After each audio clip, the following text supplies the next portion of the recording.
নমস্কার বন্ধুরা, আজ তোমাদের সাথে পরিচয় করিয়ে দেব এমন একটি পাখির যাকে বলা হয় সৌভাগ্যের প্রতীক বা বার্ড অফ গুড লাক। পাখিটির নাম বরকুবো বা কুবের পাখি। ইংরেজিতে একে বলা হয় crow pheasant or greater coucal or bird of good luck. পুরাণ মতে কোনো কাজের শুরুতেই এই পাখির দর্শন ও ডাককে শুভ বলে মনে করা হয়। কিন্তু কেন এই পাখিকে সৌভাগ্যের প্রতীক বলে মনে করা হয় সেটাই আজ তোমাদের জানাবো। পুরাণে কথিত আছে যে ভগবান শ্রীকৃষ্ণ এবং সুদামা ছেলেবেলাতে খুবই ঘনিষ্ঠ বন্ধু ছিল, কিন্তু কালক্রমে তাদের বিচ্ছেদ হয়ে যায় এবং শ্রীকৃষ্ণ দ্বারকার রাজা হয়ে পরম সুখে তার রাজত্ব করতে থাকে। আর অপরদিকে সুদামা অতি দারিদ্রতার মধ্য দিয়ে অতি কষ্টে তার স্ত্রী সন্তানদের নিয়ে জীবন অতিবাহিত করতে থাকে।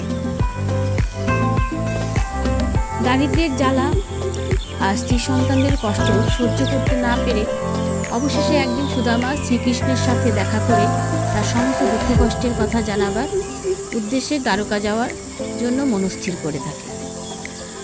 অতঃপর একদিন দ্বারকার উদ্দেশ্যে যাত্রা করে এবং যথাসময়ে যখন দ্বারকায় পৌঁছায় তখন দ্বারকার সিংহদুয়ারের কাছে সে একটি কুবের পাখি দেখতে পায় এবং তার ডাকও শুনতে পায়।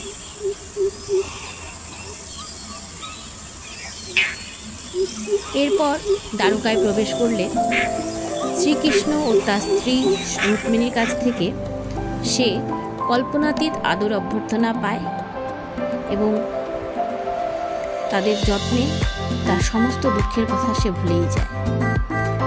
তার দুঃখের কথা জানাবার পূর্বেই তার সখা কৃষ্ণ তাকে প্রচুর ধন সম্পত্তি উপহার দিয়ে ভরিয়ে তোলে, যাতে তার জীবন থেকে সমস্ত দুঃখ দারিদ্রতা দূর হয়ে যায় এবং স্ত্রী সন্তানদের নিয়ে সে সুখে সমৃদ্ধিতে দিন কাটাতে পারে। আর সেই থেকেই এই কুবের পাখিকে সৌভাগ্যের প্রতীক বলে মনে করা হয় এবং পুরাণেও তা কথিত আছে।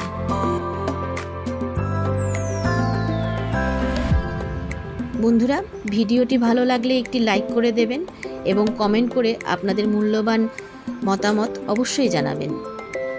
আর পাখিদের সম্বন্ধে আরও এইরকম তথ্য পেতে অবশ্যই চ্যানেলটি সাবস্ক্রাইব করে আমার সঙ্গে থাকবেন। ধন্যবাদ।